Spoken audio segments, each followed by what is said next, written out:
a cartoon I use with undergraduates from an American newspaper that has a feisty undergraduate chest poking his professor and saying, "Why should we learn the lessons of Vietnam? Nobody else has."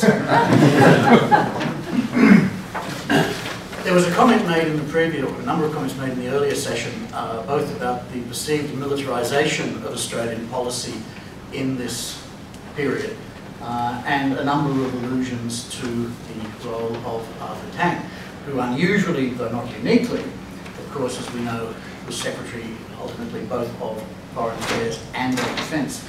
As his biographer, Peter, I wonder if I might start the ball rolling while the room is gathering its thoughts and ask you to provide some assessment of Tang's importance, or otherwise, in the formulation of the key decisions and processes that you've just outlined for us.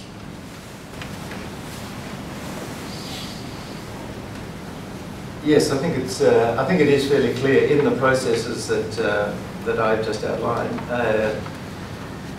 Tang was very much involved with Indonesian policy.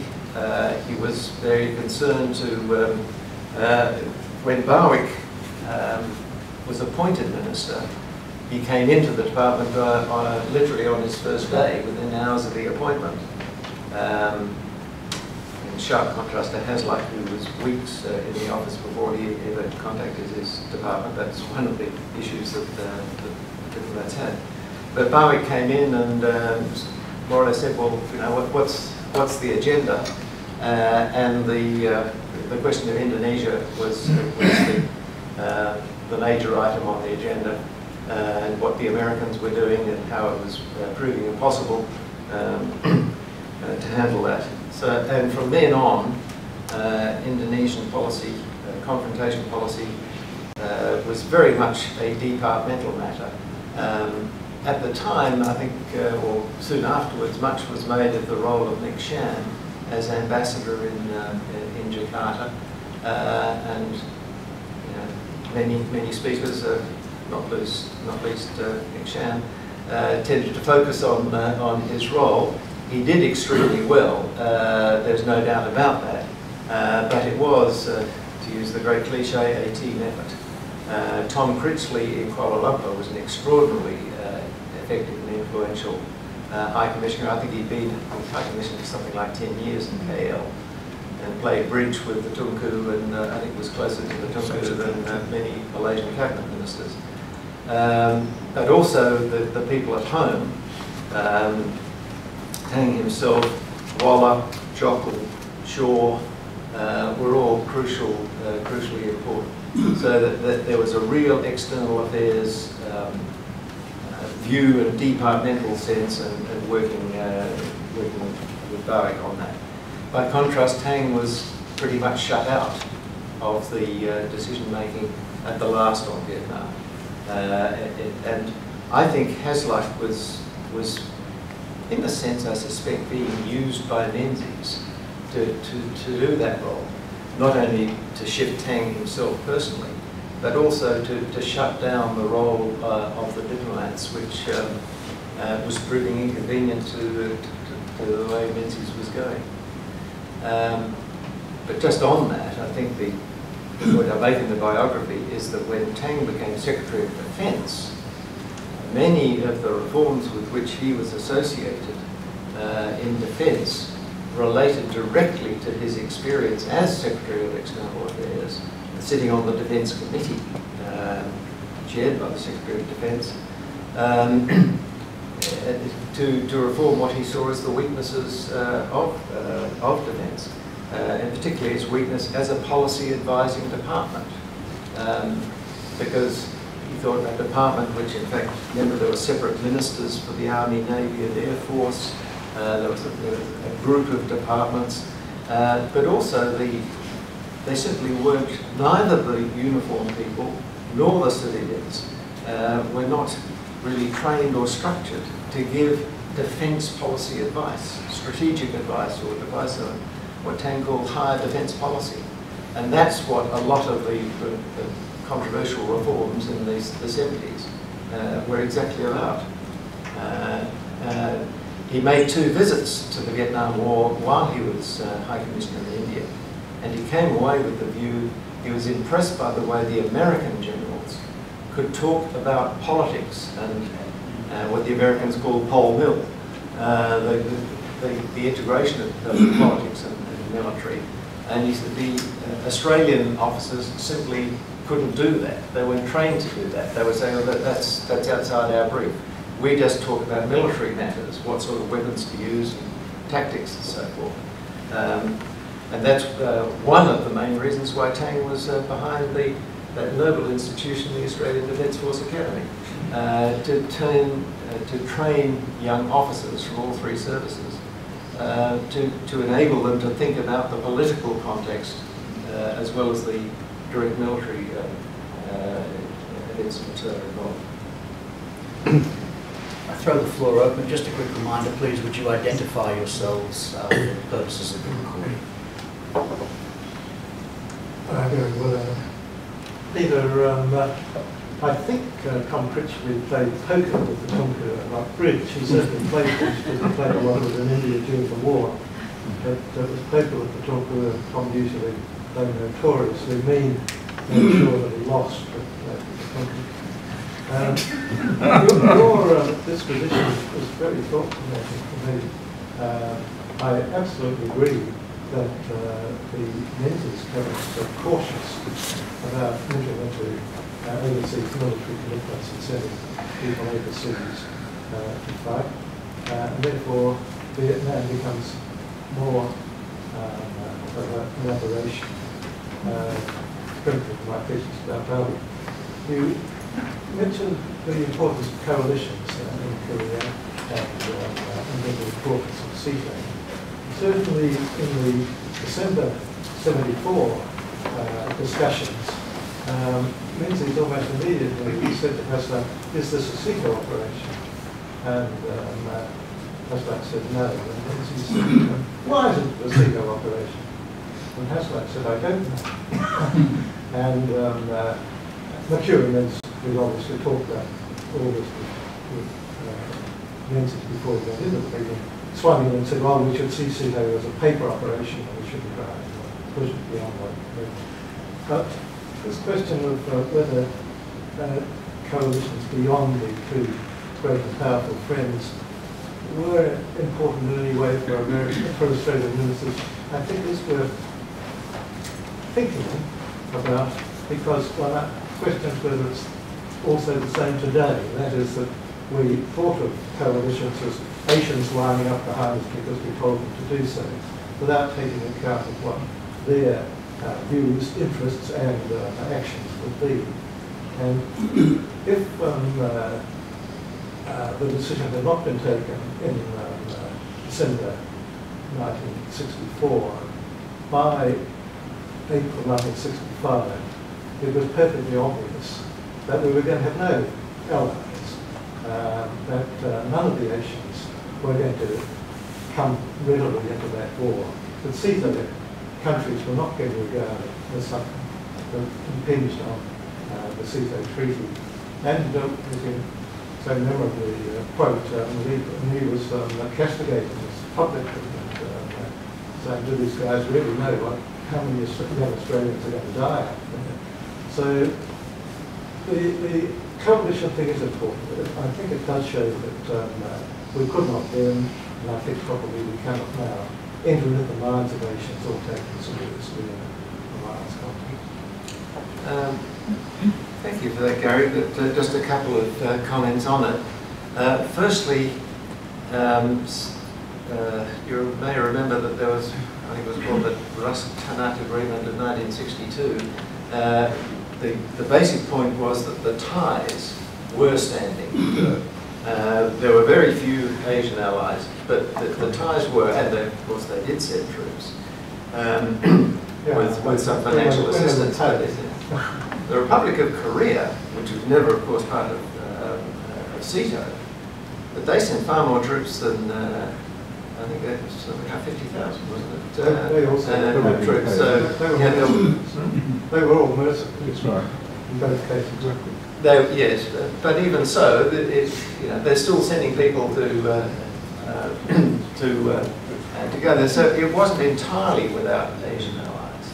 And I think one of the points that I want to make is that the whole atmosphere of the war changes with successive prime ministers. I think Menzies thought, as far as we can tell, we just do this. We thought that 1 battalion would be enough. And then when the military started saying, look, this business of having a battalion integrated with an American brigade, it's horrible, it doesn't work. The Secretary of the Department of the Army was unwise enough to say so publicly, and that became an issue. The Army started saying, well, we want our own independent task force, and at least 2 battalions and eventually 3. I don't think the government saw that coming at all. Well, just when the first signs of boosting the battalion came up, it happened just at the time of the Malaysia-Singapore split in August '65, and at that stage the thinking was, we can't send any more troops because we still don't know how that's going to impact on Malaysia, the confrontation situation. Then there was the coup and all that. On that factual point, at the December '64 cabinet meeting, McEwen said, well, I'll be in it, but we've got to realise we'd be in. And Holt went on to make a very peculiar statement. He said, formations will mean more formations, he said. Very prescient. And then, as you know, in April 1965, in the DC, Bunting and Plimsoll did try to get agreement that there would be only 1 battalion, and they were laughed out of court by the military. I think the military probably saw from the beginning that there would be a commitment more than 1 battalion. I'm not sure that anybody on the political side, except possibly Holt on the bureaucratic side, except possibly did. Thank you, Jeff. I just want to come back to the Australian-British connection. We tend to look at Britain these days through the lens of the 21st century, but 50 years ago, Britain was still a pretty powerful nation, and we had all kinds of connections to it, and therefore it did loom very large in our policy making. I was in the army myself from 1955 to 1968, during which time the Australian Army came out of Korea and got more heavily involved in the Malayan emergency.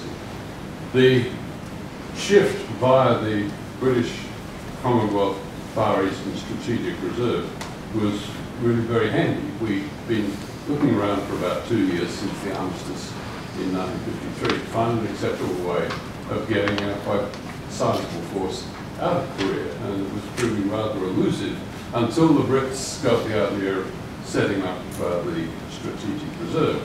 And once we had agreed to take part in that, the Brits suddenly became very supportive to us substantially withdrawing from the 1st Commonwealth Division and putting our forces in Malaya, our forces of all 3 services. That has had a lingering legacy, particularly for the Australian Army, because during the latter 1950s, we got to learn counterinsurgency warfare fairly seriously from people who were quite good at it. I don't mean that all Brits, and particularly all British regiments, were good at it, but some were extremely good, and we had the nous to get alongside them. So that meant that we were developing our own thinking on warfare in Southeast Asia during the early 60s, and politicians were aware of this. And also, you talked about our desire for access to high levels of planning. Well, we got that in spades when John Wilson was appointed chief planner for CETO in the mid-1950s. He came back to Australia in late 57 or early 58 who became Commandant of the Royal Military College. I was a cadet then, and I can remember him talking about his experience, and it really was fascinating. And out of that came the desire to, when we got involved in Vietnam, to have our own area of operations. As you know, Wilson was crucially important in seeing that we had that. But right through this time, our military informal connections with Britain remained very strong. Although Britain was not involved in the Vietnam War, and Harold Wilson had been deaf to LBJ's pathetic appeal, "Harold, won't you just send me a single platoon of bagpipers?" He was so desperate to have the British flag with his.